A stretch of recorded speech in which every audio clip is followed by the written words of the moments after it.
an old age, but I assume it said what mine did. That someone killed him for his money, and he wants the two of us to figure out who. He leaned against the hood of the pickup, crossing his arms. Mine also said he knew you'd come because, as a responsible attorney, you'd want to make sure his murderer didn't get a cent of his money. Catherine's lips twitched. Knowing Max, I assume his actual description of me was more like my anal retentive attorney who's got a stick up her ass. I was rephrasing for politeness, Ben said, displaying that ad-worthy grin again. Don't bother. Max never did. Especially about her need to loosen up. Memory tightened Catherine's chest, and she blinked suddenly moist eyes. I'm very sorry about your grandfather's death. Ben's grin faded. So am I. Although he had 87 mostly good years, and he's probably smiling from the hereafter that he died in his Ferrari. He loved that car. I'm sure he'd have preferred to have died from natural causes, Catherine said. Max was right that his murderer isn't entitled to a share of his trust. What do the police think about his death? Ben snorted. Our police actually thinking? Not happening. The sheriff's even worse. If something could be an accident, it was an accident. End of story. Why waste time investigating when you could be out fishing? How do you know it wasn't an accident? Catherine extracted a crumpled Kleenex from the front pocket of her purse and dabbed at her forehead, soaking up several drops of sweat before they could drip into her eyes. I don't, Ben said. I feel obligated to check it out, though, considering Grandfather's letter, and that he changed his trust. Catherine raised her hand, the damp Kleenex under her thumb. I swear that new provision wasn't my fault. I tried to talk him out of it. A couple of months ago, Max had called to request a trust amendment, stating that instead of a funeral, he wanted his entire family to spend 2 weeks together at his estate, nevermore, after his death. As an added incentive, anyone who didn't sleep at the estate every single night, or who challenged the amendment in court, forfeited his or her share of the trust.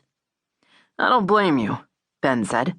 I learned long ago that no one could ever talk Grandfather out of anything. I know, Catherine said. He said he hoped being forced to stay together would make his family members learn to appreciate each other and get along, although I had trouble believing that was his true motivation. From what she'd heard of his family dynamics, Catherine had actually assumed the enforced togetherness was Max's way of making them earn their inheritance. Since he made the change after the attempts on his life, I figure he did it to give us time to find his murderer, if necessary. Max's letter mentioned a poisoning and a shooting, but didn't give specifics, Catherine said. Do you know about them? Yeah. Ben waved at a younger man, also wearing jeans, t-shirt, and oil splotches, who'd walked into the repair area. Sean's back from break. Let's go to my office so we can discuss this in private. Catherine followed Ben across the cement, still stepping carefully. I thought it would be cooler here. Although Lakeview, Minnesota was located on the shore of Lake Superior and less than 30 miles south of the Canadian border, the bank thermometer put the temperature at 93, and it felt humid enough to soak a sponge. We get an occasional heat wave, and today's a near-record high, Ben said. But don't worry. It'll probably snow in the next couple of days. Snow in June? It usually does. That's why we enjoy the heat. He opened a door, releasing a blast of blessedly frigid air. I turned on the AC since I figured you'd miss your climate-controlled office.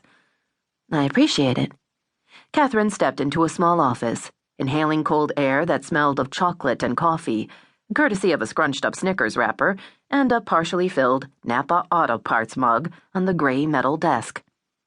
The green blotter was barely visible under an ocean of papers and a half-dozen capless Bic pens. Ben opened a mini-fridge. Can I get you something to drink?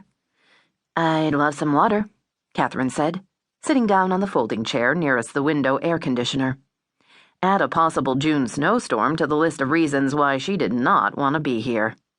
She had way too much work she should be doing for demanding clients who were still alive, for one thing.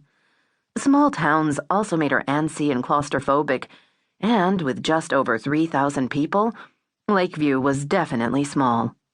Most important, she wasn't qualified to investigate a murder. Being an avid mystery reader didn't make her Sherlock Holmes or even Nancy Drew.